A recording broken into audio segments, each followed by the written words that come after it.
दीपावली के अगले दिन गोवर्धन पूजा की जाती है। लोग इसे अन्नकूट के नाम से भी जानते हैं। इस त्योहार का भारतीय लोक जीवन में बहुत बड़ा महत्व है। इस पर्व में प्रकृति के साथ मानव जीवन का सीधा संबंध दिखाई देता है। इस पर्व की अपनी मान्यता और लोक कथा है। गोवर्धन पूजा में गोधन अर्थात गायों की पूजा की जाती है। शास्त्रों में बताया गया है कि गाय उसी प्रकार पवित्र होती है जैसे नदियों में गंगा। गाय को देवी लक्ष्मी का स्वरूप भी कहा जाता है।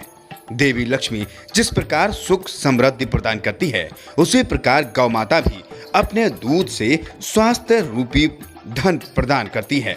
कार्तिक शुक्ल पक्ष प्रतिपदा के दिन गोवर्धन की पूजा की जाती है और इसके प्रतीक के रूप में गाय की पूजा अर्चना की जाती है। कछु माखन को बल बढ़ो, कछु गोपिन ने करी सहाय, श्री राधे जी की कृपा से गिरिराज पर्वत लिया उठाए। जी हाँ, मैं आपको बता दूं, गोवर्धन पूजा का विशेष महत्व है। गोवर्धन पूजा वाले दिन गाय के दूध से हर घर में भगवान श्री कृष्ण को पूजा जाता है। भगवान श्री कृष्ण का अन्नकूट का 56 भोग लगाया जाता है।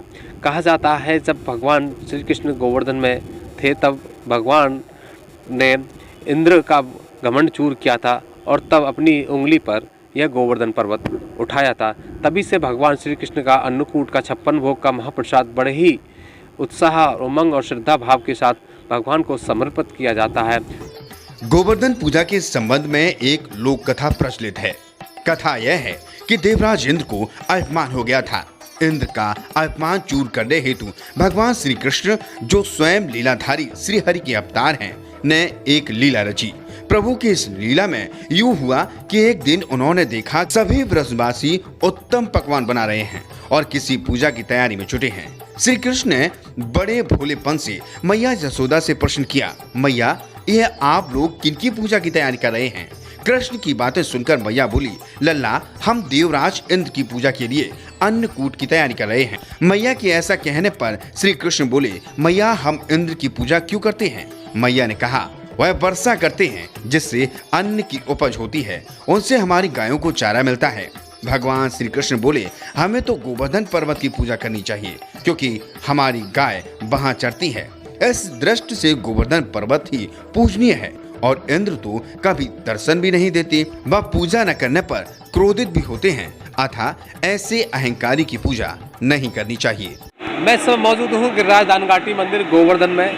आपको बता दूं कि दीपावली के दूसरे दिन गोवर्धन पूजा का विशेष महत्व होता है और गोवर्धन पूजा अन्नकूट के नाम से जानी जाती है, जो कि यहाँ पर मेरे साथ मौजूद है गोवर्धन दानघाटी मंदिर के सेवा अधिकारी हैं पवन कौशिक जी। आइए मैं इनसे बात करूँगा कि क्या कहते हैं गोवर्धन पूजा के बारे में, किस तरह से गोवर्धन पूजा मनाई जाती है। आइए इनसे जानकारी करते हैं। पवन कौशिक जी, गोवर्धन पूजा किस तरह से मनाई जाती है गोवर्धन में, एक बार जरा जी। पहले तो सभी के लिए दीपावली, गोवर्धन पूजा और भैया दूज की हार्दिक बधाई और शुभकामनाएं। गोवर्धन पूजा आप दानघाटी मंदिर पे हैं। ये पर्वत है के चारों ओर 21 किलोमीटर में, आप बीचों बीच में हैं। यहाँ गिरिराज जी का पूजन होता है, सुबह शाम को श्रृंगार के दर्शन होते हैं। दिवाली के अगले दिन जब हम गोवर्धन पूजा मनाते हैं, इसका बड़ा महत्व है। इंद्र की पूजा होती थी ब्रज में, तो भगवान कन्हैया ने 56 भोग की तैयारी हो रही थी इंद्र की पूजा के लिए, तो जाके रसोई में वो चख लिया। माता जी ने मना किया, ये क्या कर दिया, इंद्र की पूजा होती है। इंद्र की पूजा को बंद करा के भगवान श्री कृष्ण ने 7 वर्ष की उम्र में गिरिराज जी की पूजा शुरू कराई है। तभी से वो गोवर्धन पूजा होती चली आ रही है। सब एक विशेष उत्सव होता है हमारे लिए, साल में एक बार आता है, तो बड़े हमें इंतजार भी रहता है इसका और बड़े हर्षोल्लास से हम सब मिलकर इसको मनाते हैं।